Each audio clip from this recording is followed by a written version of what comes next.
Musique.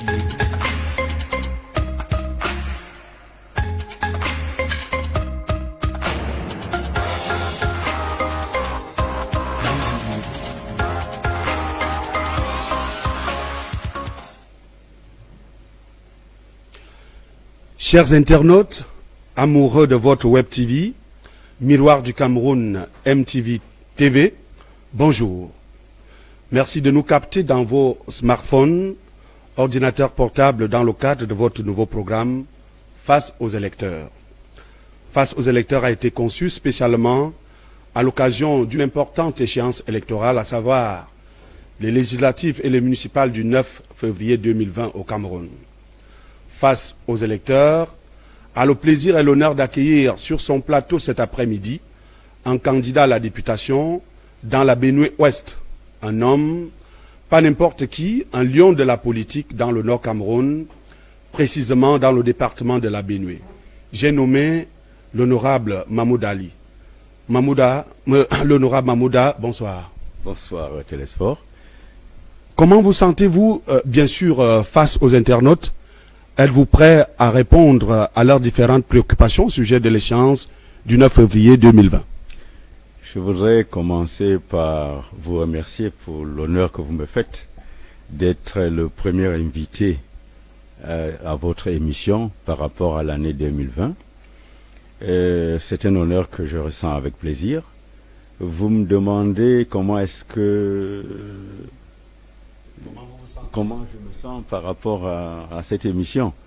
Ben non, pour moi, c'est tout naturellement que j'ai accepté votre invitation, pouvoir m'entretenir avec vous, pouvoir entretenir les électeurs par rapport à la prochaine échéance.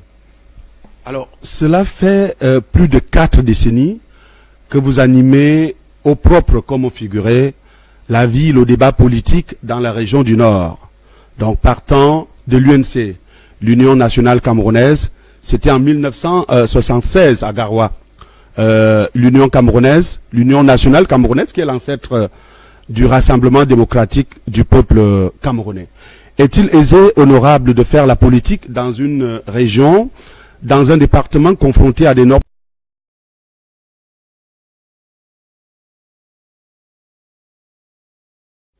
Après, vous nous direz plus humblement, honorable, vous parlerez.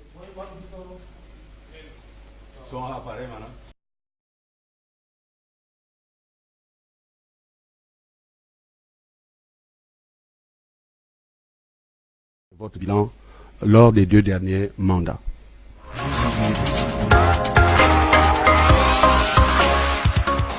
Deux derniers mandats, l'honorable Mahmoud Ali, fils élite de la Benue et de la circonscription Benue-Ouest, n'a pas lésiné sur les moyens pour porter secours aux multiples sollicitations des populations de sa circonscription électorale. Lors du premier mandat, le député de la Nation a consacré ses efforts dans le domaine de l'éducation en offrant tôles et tables-bancs dans des écoles nécessiteuses. Un choix qui n'a pas été fait au hasard. Par rapport à ces actions ou par rapport à ces actions que nous recevons, ces interventions que nous recevons au niveau de l'État, c'est pour ça que j'ai choisi l'arrondissement de Maïrouna pour cette remise de dons. Maïrouna en avait énormément besoin. Vous savez, c'est un grand arrondissement créé en 2007, à peu près 50 000 habitants. Et là, vous n'avez pas ne serait-ce qu'un centre médical d'arrondissement. C'était nécessaire pour nous, les élites, si nous pouvons faire quelque chose pour ces centres de santé qui dépendent de l'arrondissement de Maïrouna, de leur venir en aide. Et c'est pour cela que nous sommes venus en aide. Nous avons été au début de notre mandat, mais compte tenu de la prorogation, nous avons estimé que nous pouvons encore revenir au niveau de Maïrouna parce que Maïrouna en avait énormément besoin.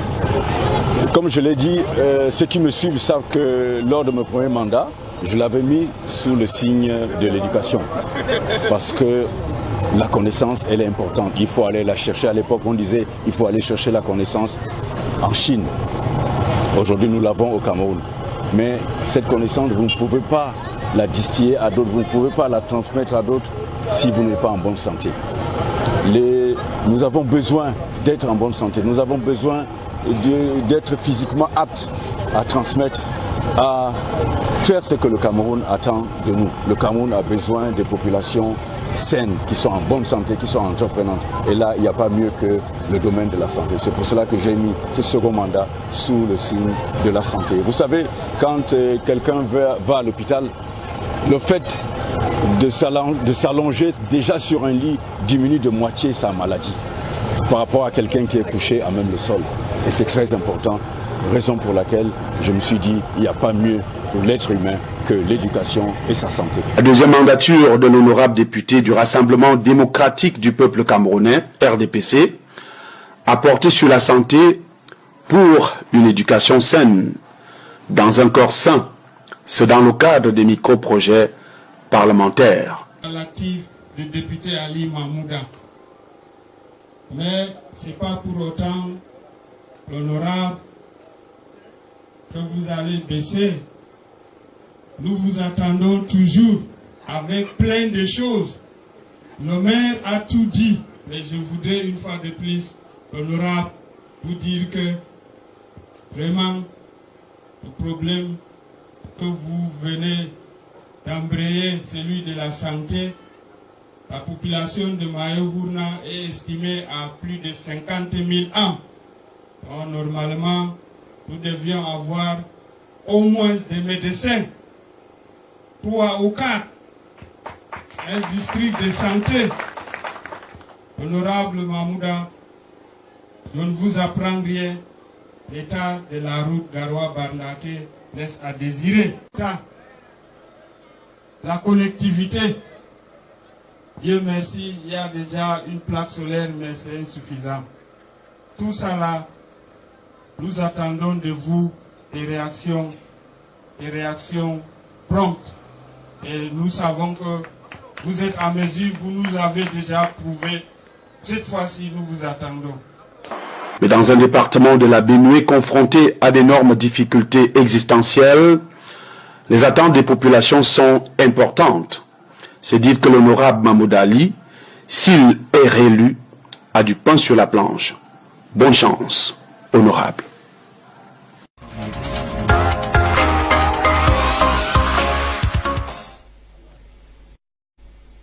Alors, à présent que les internautes ont vu, ont écouté quelques-unes de vos actions, honorable Mahmoud Ali, est-ce que vous pouvez nous parler vous-même, parce que c'est bien bon de parler de soi-même. Est-ce que vous pouvez nous parler vous-même de votre bilan au cours des 2 derniers mandats de votre comme député de la nation? Bien. Parler de 12 ans d'activité, c'est quand même assez pénible. Mais enfin, on va s'y mettre. J'ai commencé mon premier mandat de député, c'était en 2007. Donc ce mandat, il s'est achevé en 2013, parce qu'il y avait une prorogation de mandat à l'époque. Donc ce premier mandat, de 2007 à 2013, je l'ai mis sous le signe d'assistance aux élèves. Je l'ai mis sous le signe de l'éducation. Je me suis dit qu'il fallait que j'assiste nos enfants pour que leurs conditions d'études soient un peu moins pénibles. C'est vrai qu'on ne pouvait pas faire sur toute l'étendue du département, mais nous étions quand même obligés parce que nous avons été élus dans 9 arrondissements. Cette circonscription de Benue-Ouest est constituée de 9 arrondissements. Et ces 9 arrondissements sont, quand vous allez à Benue-Nord, vous avez Dembo, vous avez Bacheo, vous avez Demsa. Vous allez à Benue-Centre, vous avez Garoua 1, Garoua 2, Garoua 3 et Mayourna. Enfin, vous allez à Benue-Sud, où vous avez l'arrondissement de Tchèboua, avec chef-lieu Ngon, et l'arrondissement de Touloa. C'est ainsi que pendant ce premier mandat, nous nous sommes dit qu'il fallait, tout ce qu'on pouvait faire, c'était construire, fabriquer, faire fabriquer des tables. Pendant ce mandat, au moins, nous avons pu offrir 1000 tables bancs. Et ça, c'est énorme. Chacun des arrondissements a reçu notre visite. Nous avons visité tous les 9 arrondissements pendant ce premier mandat. Chacun des arrondissements a eu une part de ce que nous avons offert en termes de tables bancs. Nous avons aussi assisté le lycée technique de Bibémiré qui nous avait saisi pour un besoin en termes de photocopieuse. Je me souviens quand nous avons acheté cette copieuse, ils étaient surpris parce qu'ils l'ont trouvée assez grosse, cette photocopieuse. Bon, nous l'avons offerte, c'était pour eux. Et en plus de ces tables bancs, de cette photocopieuse, nous avons pu aussi donner notre assistance à certains, comment dire ça, dans des domaines religieux. C'est ainsi que nous avons eu à carrément réhabiliter l'église évangélique de Yellois. Nous avons eu à assister par des dons de voyage de sable à la mosquée du marché de Garoua. Nous avons la fameuse, comment on appelle, les fameuses inondations de 2012, de août 2012. Nous avons offert des denrées alimentaires. Ça s'était passé à l'esplanade de la région. Donc vous voyez, nous ne sommes pas restés les bras croisés. Nous avons travaillé et je vais vous raconter une histoire. Quand j'ai fait mon premier déplacement à Dembo, j'ai offert des tables bancs. L'inspecteur d'arrondissement de cette localité, de cet arrondissement, il était ému. Et je voyais des larmes couler dans ses yeux. Il m'a dit, honorable, vous nous avez offert des tables bancs. Nos enfants étaient assis à même le sol. Ne pensez pas qu'ils seront 2, mais ils vont être 3, peut-être 4 sur ces tables blancs. Les larmes de ce monsieur m'ont fait comprendre que nous avions énormément besoin des tables bancs. Et c'est comme ça que j'ai continué. Ça m'a donné la motivation pour pouvoir continuer. Et j'ai étendu ce que j'ai vu à Dembo sur tous les autres arrondissements de Benue-Ouest. Ça, c'est le premier mandat. Le second mandat, je me suis dit, bon, je m'intéressais à tout ce qui pouvait aider le maximum de gens possible. Là, c'était l'éducation, c'était nos enfants. Et pour le deuxième mandat, j'ai pensé à la santé. Il n'y a pas mieux que toucher ce qui fait l'homme, l'éducation et sa santé, l'instruction et sa santé. Nous avons commencé par ce qui peut favoriser l'instruction et nous avons pensé à la santé de l'individu. Parce qu'il n'y a pas mieux que quelqu'un qui est en bonne santé. Dans la Benue, nous avons besoin de populations en bonne santé. C'est ainsi que nous avons décidé d'assister nos centres de santé par des lits d'hôpitaux, par des matériels médicaux, c'est-à-dire les boîtes de petite chirurgie, les pèse-personnes, les pèse-bébés, les tables d'accouchement, les tables de consultation prénatale. Nous les avons offerts à tout ce qui pouvait être comme centre de santé dans les 9 arrondissements de Benue-Ouest. Et là, comme au premier mandat, je vous le dis, dans le second mandat, nous avons offert à chacun des arrondissements de ma circonscription, chacun des 9 arrondissements. Aucun des arrondissements ne va vous dire que nous n'avons pas été. Nous les avons offerts tous. Nous avons offert, j'ai commencé, et là c'était, je me souviens, le gouverneur de la région, M. Abaté, c'était en juin 2015. Il me disait, mais honorable, vous commencez par un genre de don qu'on n'a jamais vu, parce que j'offrais 100 lits, je dis bien 100 lits du coup à l'hôpital régional de Garoua. Il fallait le faire. Et nous avons continué dans tout ce qui peut être les centres de santé. Nous avons toujours pour l'hôpital régional de Garoua, j'ai été un jour, j'ai vu dans quelles conditions les femmes étaient à la maternité. J'ai eu un petit coup de cœur, je me suis dit, un petit coup au cœur. Je me suis dit, non, Mahmouda, pourquoi est-ce que tu ne peux pas assister à cette maternité? J'ai décidé de faire venir de l'étranger 25 lits médicalisés. C'est des lits à motricité électrique. Je ne sais pas si vous savez combien de ces lits coûtent. Nous avons offert 25 de ces lits à la maternité de l'hôpital régional de Garoua. Petite histoire, j'ai ma petite sœur qui a été malade, hospitalisée, et j'ai demandé à ce qu'on me fasse venir la facture pour que je puisse payer ses frais d'hospitalisation. Le directeur de l'hôpital s'est assis sur cette facture. Il m'a dit non, honorable, ce que vous avez fait pour nous, nous ne pouvons pas oublier de cela.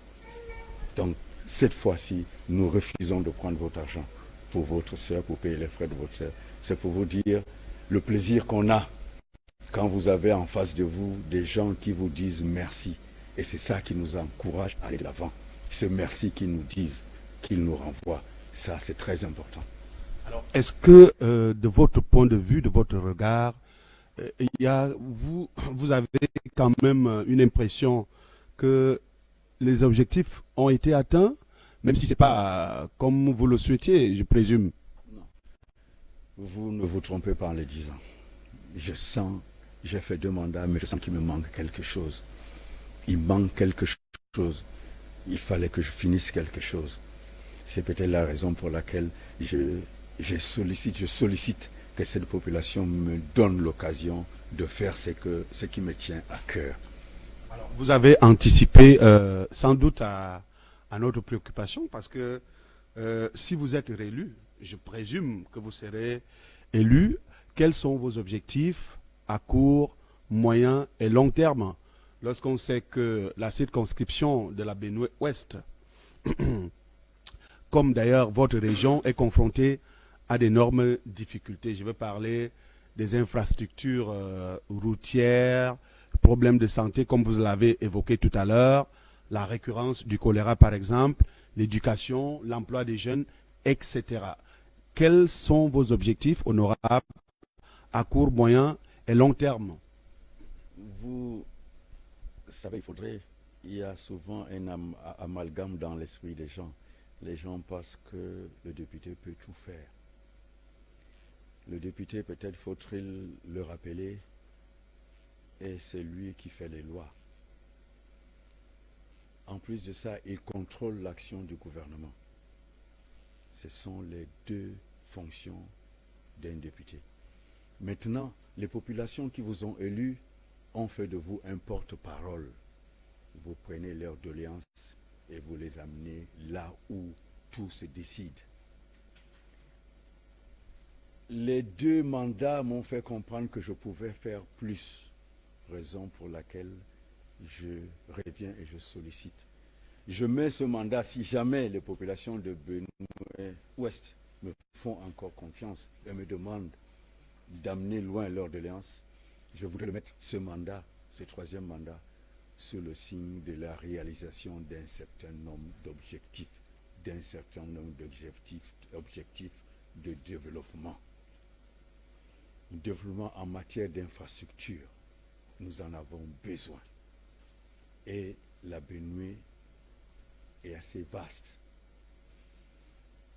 À la différence de mes collègues de Benue-Est qui ont 3 arrondissements, vous savez que nous, à Benue-Ouest, nous avons 9 arrondissements. La Benue en a 12. Et sur les 12, le partage a voulu que vous ayez 3 à Benue-Est et 9 à Benue-Ouest.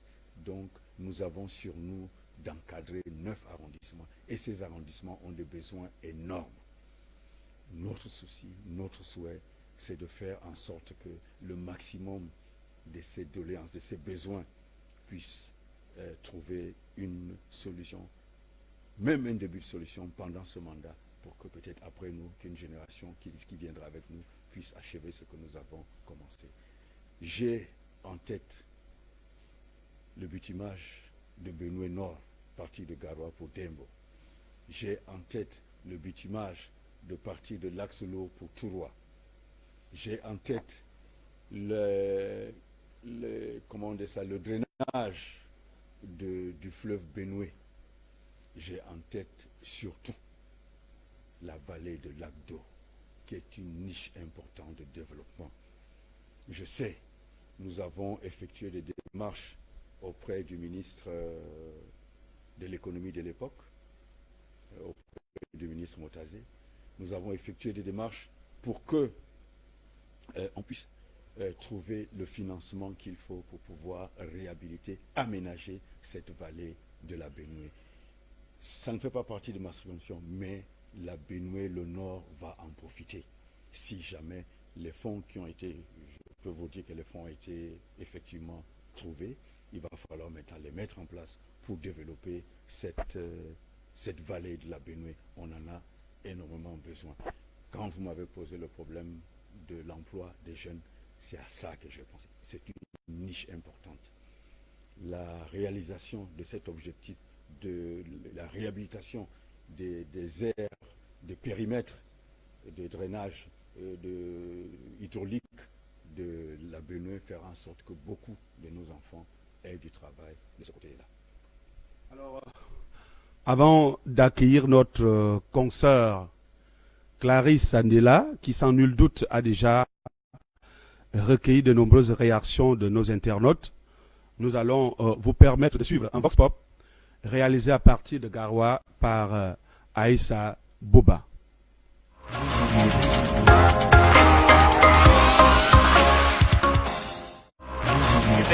Mahmoud Ali est connu quand même de tout le monde, c'est un honorable.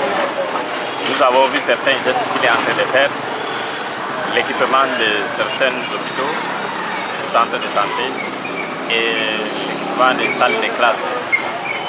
Donc, mais nous sollicitons son assistance au milieu des femmes démunies, une assistance dans leur encadrement économique et par rapport aussi aux jeunes.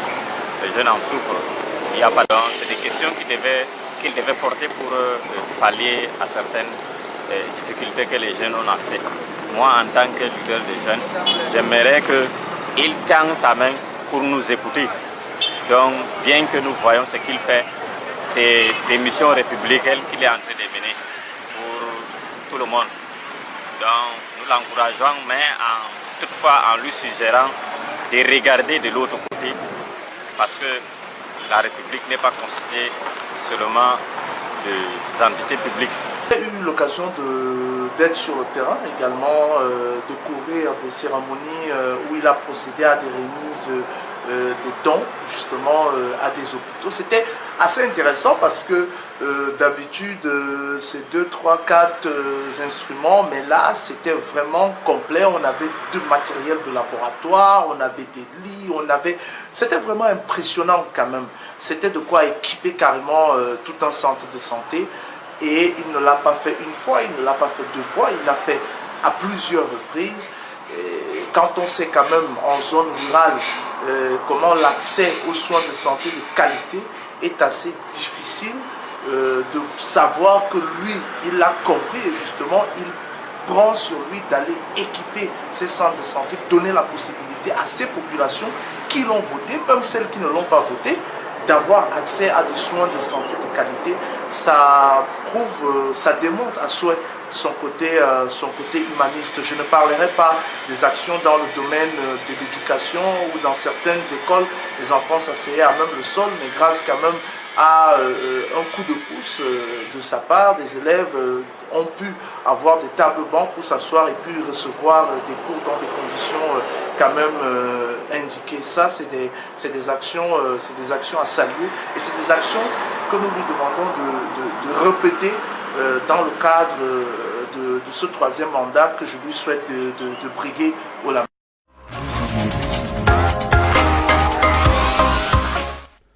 Avec vous, vous allez nous permettre d'écouter, de partager les questions de nos internautes. Bonsoir Télésphore, bonsoir Honorable, bonsoir chers web spectateurs. Nous sommes ravis aujourd'hui de lire les questions, chers Honorables, de certains internautes qui, c'est vrai que leurs profils ne sont pas bien affichés. Ils ont décidé de vous poser quelques questions par rapport à ce que vous avez dit tout à l'heure. Il y a Angel Spirit qui demande pourquoi un 3e mandat honorable. Est-ce que vous trouvez utile de rechercher un troisième mandat parce que avec le bilan que vous avez fait tout à l'heure, vous nous avez donné l'impression que vous avez beaucoup fait. Est-ce que c'est nécessaire ce troisième mandat? Il y a également Pascal Pi qui demande comment comptez-vous convaincre les électeurs pour un troisième mandat avec un ministre de la République en face comme concurrent. Il y a enfin une dame qui s'appelle Eugénie Chanson-Ngono qui dit « Bonsoir, monsieur l'honorable. Vous avez dit tout à l'heure que vous avez aidé l'école pour garçons. Est-ce que vous comptez également investir pour les filles? Qu'est-ce que vous comptez faire pour le lycée de Beauclé qui jusqu'à aujourd'hui connaît le phénomène de l'école Soulab? » Voilà pour le moment les 3 premières questions des internautes honorables. Bien. Je vais commencer par la première question, qui est celle de savoir pourquoi est-ce que je sollicite un troisième mandat. Si elle m'a bien suivi, j'ai dit que j'ai réalisé 2 mandats, effectivement le premier sous le signe de l'éducation, le second sous le signe de la santé, mais j'ai dit qu'il me manquait quelque chose, parce que au cours de ces 2 mandats, j'ai constaté que nous avons des besoins énormes en matière d'infrastructure. Et je me suis dit que j'ai les capacités, les relations qu'il faut pour pouvoir faire aboutir, même si ils ne sont pas terminés, ces projets, pendant ce troisième mandat, mais au moins il y aura un début par rapport à ce troisième mandat. Ce sont les besoins en matière d'objectifs de développement. En matière d'infrastructure, nous en avons besoin. Et je ne vous le fais pas dire, peut-être que certains de vos auditeurs m'ont suivi pendant les débats à l'Assemblée. J'ai eu à intervenir plusieurs fois en ce qui concerne la route Ngaoundéré-Garoua. Je vous ai parlé tout à l'heure, j'ai dit que j'avais à cœur le bitumage de la route Garoua-Dembo. Et j'ai dit que j'avais à cœur le bitumage de l'axe Ngaoundéré, l'axe national numéro 1 pour Touroua, de l'axe numéro 1 à Touroua. Voilà des objectifs qui me tiennent à cœur. Je vous ai parlé de la niche de développement qui est Lac d'eau. Nous avons cette chance d'avoir au gouvernement un certain nombre de nos relations, un certain nombre de personnalités avec lesquelles nous avons été à l'université. Pourquoi je le dis? Parce que ce n'est pas parce que vous êtes député que la porte vous sera forcément ouverte. Non. Votre équation personnelle joue. Or, l'avantage que j'ai par rapport aux autres, que ces gens qui sont à des postes de décision, nous avons côtoyé ensemble certaines de notre université. Nous avons été. Vous avez l'avantage que nous avons, nous, de notre génération, l'université, il n'y avait qu'une seule. Donc vous ne pouvez pas ne pas vous connaître. Or, cette génération est aux commandes. Donc vous comprenez que ça m'est très facile d'accéder à eux, de leur poser les problèmes de mon département. Et comme je vous l'ai dit, certains de ces objectifs, certains de ces projets ont trouvé déjà des financements grâce à ce type de relations.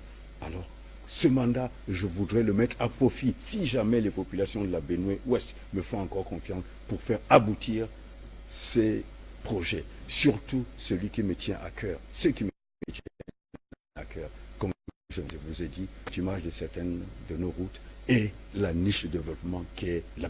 Voilà pourquoi je sollicite ce troisième mandat. Je crois que au moins j'aurai la conscience tranquille d'avoir été vraiment utile aux populations de ma circonscription. Non seulement je me suis occupé de leurs enfants, de leur santé, mais je me suis occupé de leur bien-être en général, en leur apportant tout ce qui pouvait être leur faciliter leur mouvement, faciliter l'accès aux emplois à leurs enfants. Alors, vous avez oublié une partie de cette question de Clarisse. vous avez en face un adversaire de poids, le ministre Issa Chiroma Bakari. Oui. Bon, vous savez, nous sommes... Monsieur le ministre Issa Chiroma Bakari, bon, ce n'est pas un inconnu pour nous. Ce n'est pas un inconnu pour moi. Et nous avons eu, c'est pas la première fois, nous avons eu déjà à descendre dans l'arène politique, lui et moi, il y a 6 ans, c'était en 2013. Vous savez, j'ai un grand parti, le RDPC. Le RDPC est un parti bien organisé. Le RDPC sillonne toute la République. Le RDPC est présent dans tous les 9 arrondissements que constitue ma circonscription. L'organisation, le bon fonctionnement de ce parti fait en sorte que je ne crains personne qui soit en face de moi. La preuve, nous avons gagné en 2013 et nous sommes à l'Assemblée. Donc, ces candidats, ce candidat auquel vous faites allusion était bien là, mais le RDPC et moi étant candidat du RDPC, nous avons gagné. Ça ne me fait... Je n'ai aucune inquiétude de ce côté. Vous ne pensez pas que les fissures qu'il y a eu lors des investitures peuvent causer un peu de tort au RDPC? Oui, et bon, les fissures, je ne sais pas pourquoi vous parlez de fissures. Bon, nous sommes des êtres humains, ça peut arriver un peu partout. Mais quand ces moments difficiles passés, nous devons regarder tous ensemble dans la même direction pour que le RDPC sorte victorieux de cette campagne, de cette échéance électorale qui est en face de nous. Nous allons prendre une deuxième vague, je dirais même la dernière vague des questions de nos internautes. Merci de nouveau, Télésphore. Les questions, monsieur l'honorable, qui arrivent sont les questions qu'on a reçues par mail également. Vous savez, aujourd'hui, Miroir du Cameroun TV, ce n'est pas seulement une plateforme Facebook, c'est également une télé digitale avec laquelle on peut communiquer par mail, par WhatsApp.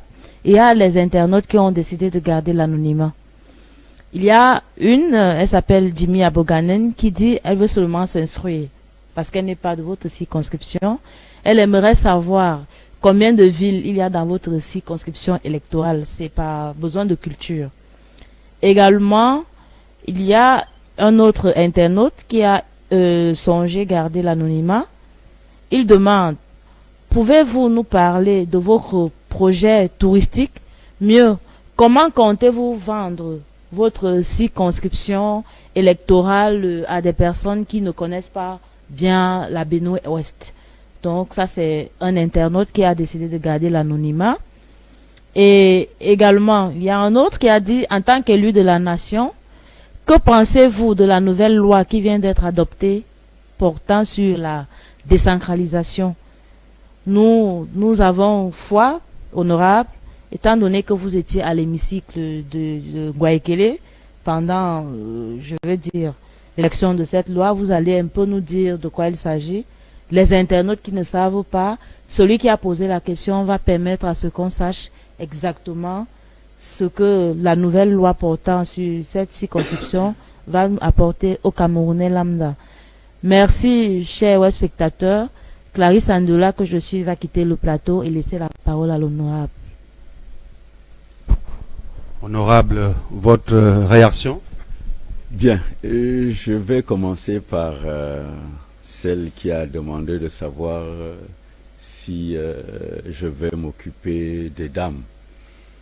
Je ne l'ai peut-être pas mentionné, mais parmi mes objectifs pour ce mandat, la femme occupe une place très importante.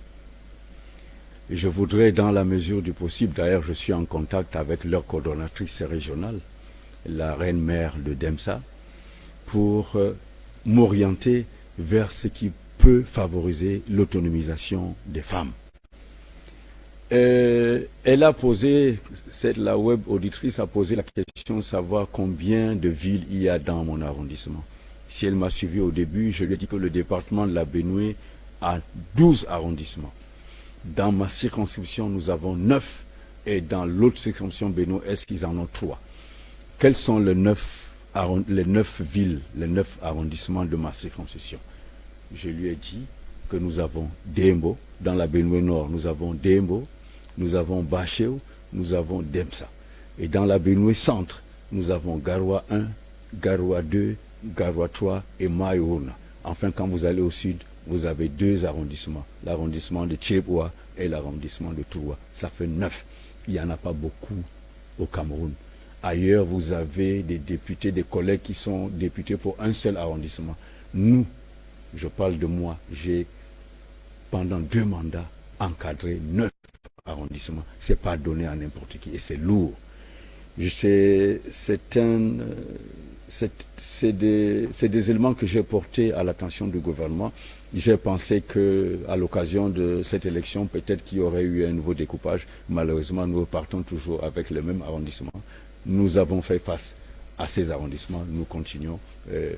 Nous pensons qu'avec la confiance, si jamais les populations nous font confiance, nous allons renouveler nos descentes sur le terrain et pouvoir faire face à leurs doléances dans la mesure du possible. Et ils ont posé la question de savoir qu'est-ce que je pourrais faire pour vendre certaines de mes localités. Là, Plan touristique. au plan touristique, oui, je crois que tout à l'heure, elle a parlé de la loi portant Code général de la décentralisation. Dans cette loi, quand vous aurez l'occasion de la lire, vous allez vous rendre compte que les tâches ont été bien reparties. Les compétences ont été transférées. Ce qu'on me demande en ce qui concerne l'aspect touristique, c'est des compétences qui relèvent de la mairie, qui relèvent de la région désormais. Le député n'est qu'un porte-parole. S'il y a un projet, comme un maire a un projet, il sent que le budget de cette commune ne peut pas faire face à cet engagement parce qu'il a besoin de sommes importantes pour faire en sorte que sa ville soit attirante, soit attractive. Dans ce cas, il nous présente son projet et nous allons le défendre là où il le faut, au ministère de l'économie ou au ministère du tourisme, pour qu'il ait les subsides qu'il faut pour pouvoir asseoir cet aspect touristique qu'il veut. Mais ce n'est pas le député, c'est la commune, c'est du ressort de la commune. Le député n'est qu'un porte-parole, il prend les besoins et il l'amène, il suit pour que la décision sorte et que l'investissement soit fait, si la commune ne peut pas le faire. Donc voilà à peu près. On m'a posé la question de savoir cette loi qui a porté Code général de la décentralisation. Cette loi est bienvenue. Si vous avez souvenance, le chef de l'État a convoqué un dialogue, le grand dialogue national, qui a eu lieu du 29 septembre au 4 octobre. Nous avons eu l'occasion d'assister à ce grand dialogue. Des recommandations ont été faites. Parmi ces recommandations, il était question d'approfondir, d'accélérer la décentralisation. C'est ainsi que nous avons cette chance d'avoir un ministère chargé de la décentralisation. Et ce ministère donc a apporté au niveau des 2 chambres ce projet de loi qui est devenu aujourd'hui une loi qui porte Code général de la décentralisation. Évidemment, il y a un article qui a attiré l'attention de tout le monde, c'est le fameux article 246 qui parle L'autochtonie. de l'élection du super maire. Comme désormais il n'y aura plus de délégué du gouvernement, il y aura le maire. Les gens aiment bien dire super maire, le maire de la communauté urbaine. Cet article a retenu l'attention de beaucoup de gens parce que là-dedans, il y a une disposition qui parle d'autochtones. Mais surtout, le maire de la ville doit être conseillé. Et c'était cette disposition qui a, je pense, découragé un certain nombre. En ce qui concerne l'autochtonie, bon, c'est un débat qui a eu lieu, mais je ne pense pas qu'il faille s'appesantir là-dessus. c'est des pratiques déjà dans nos régions. Hein. Vous allez partir ailleurs, vous irez à l'ouest, vous ne trouverez pas quelqu'un qui sort de l'extrême nord comme maire. Vous irez à l'extrême nord, vous ne trouverez pas quelqu'un qui sort de l'ouest comme maire ou quelqu'un qui sort... Non, c'est des pratiques déjà qui existent chez nous. On n'a fait que les codifier. Donc je ne pense pas que ça soit quelque chose d'exceptionnel. Il faudrait quand même que ceux qui sont d'une région ne se sentent pas étrangers chez eux. Donc, si ce n'est que le maire, le reste, ce n'est pas fermé. On n'a pas fermé la voie d'accession au maire d'arrondissement, aux autres compositions sociologiques de la région ou de la communauté urbaine en question. C'est uniquement celui qui doit parler au nom de la région, qui doit parler au nom de la ville, quand même, que les gens se sentent à l'aise avec lui, parce qu'il représente la culture de là où les gens sont venus vivre. Alors, avant de passer à cette question importante d'un internaute sur le rôle d'un député, je voudrais d'abord que vous me disiez vous-même, qu'est-ce que vous pensez de cette loi-là, vous, en tant qu'être, en tant qu'homme politique, qu'est-ce que vous pensez de cette loi-là, sur la fameuse loi Sincèrement, hein, vous me posez là une question très intéressante. S'il fallait voter avec deux mains, je peux vous dire que j'ai voté avec deux mains. J'ai voté cette loi. Il fallait qu'elle vienne. Elle est arrivée. Nous avons eu, bon, ça c'est à titre personnel, nous avons eu quelques couacs en ce qui concerne l'élection du super-maire. Parce que nous, à Garoua, nous avons eu la chance d'avoir un délégué qui a fait du bon travail. Malheureusement, quand la loi est arrivée, sur les 14 délégués du gouvernement qui sont dans la République, personne n'a vu venir et ne s'est présenté comme conseiller. Bon, ça nous fait mal. C'est le seul couac que j'ai par rapport à cette loi. Mais pour le reste, je pense que c'est une loi qui tient la route, qui a valu la peine qu'on vote pour cette loi. Elle a établi aujourd'hui toutes les compétences qu'il faut passer du gouvernement aux communes, du gouvernement aux régions. Avec tous les pouvoirs qu'on a donnés aujourd'hui aux conseillers municipaux, tous les pouvoirs qu'on a donnés aux conseillers régionaux, il y a de quoi être satisfait et savoir que désormais, le développement est sur le plan local. C'est eux qui feront le développement de nos régions, c'est eux qui feront le développement de nos villes, c'est eux qui feront le développement de nos départements. Nous avons cette question depuis hier, parce que lorsque nous avons fait le programme, le jingle pour parler de cet entretien, il y a un internaute qui nous a posé la question de savoir quel était justement le rôle d'un député. À quoi sert un député, l'honorable Mahmoud Ali? Oui. Tout au début de notre entretien, je pense que j'ai fait un peu allusion à ça. Vous savez, quand vous prenez la constitution du Cameroun, il est dit là-dedans que le pouvoir judiciaire et le pouvoir législatif est partagé entre deux chambres, l'Assemblée nationale et le Sénat. J'ai cette chance de faire partie des députés, comme on nous appelle les députés de la nation, parce que nous représentons, un seul député représente la nation. Dès que vous êtes élu du département de Benue-Ouest, mais quelqu'un de Douala peut vous poser son problème parce que vous êtes député de la nation. Quelqu'un de Saint-Mélima peut vous poser votre problème parce que vous êtes député de la nation. Quelqu'un de la Léquier peut vous poser ce problème parce que vous êtes député de la nation. Donc, le député de la nation, il a deux fonctions. Voter les lois, c'est la première de ses fonctions. La deuxième de ses fonctions, c'est contrôler l'action du gouvernement. Quand nous avons voté des lois, quand nous avons voté le budget de la République, il y a dedans ce qu'on appelle le budget d'investissement. Le gouvernement a l'obligation de réaliser ces investissements. Alors, nous lui demandons des comptes. Ces comptes, nous lui demandons soit par les descentes sur le terrain, soit par des questions au niveau de l'Assemblée, des questions orales au niveau de l'Assemblée. Voilà en gros à quoi se résument les attributions d'un député. Mais, comme je vous l'ai dit, les populations nous ont élus pour faire de nous leurs représentants. Nous avons donc l'obligation de faire parvenir leurs doléances, parce que ces populations souffrent. Et s'ils vous ont élu, c'est parce qu'ils vous ont fait confiance. Ils ont pensé que vous pouvez faire parvenir leurs doléances là où tout se décide. C'est cette partie qui intéresse beaucoup plus nos populations. Voter les lois, contrer l'action du gouvernement, ça n'intéresse pas. C'est la partie porte-parole qui intéresse nos populations. Et quelquefois, c'est sur ça qu'ils nous jugent. En plus de cette partie porte-parole, nous avons une partie où on fait de nous des acteurs de développement.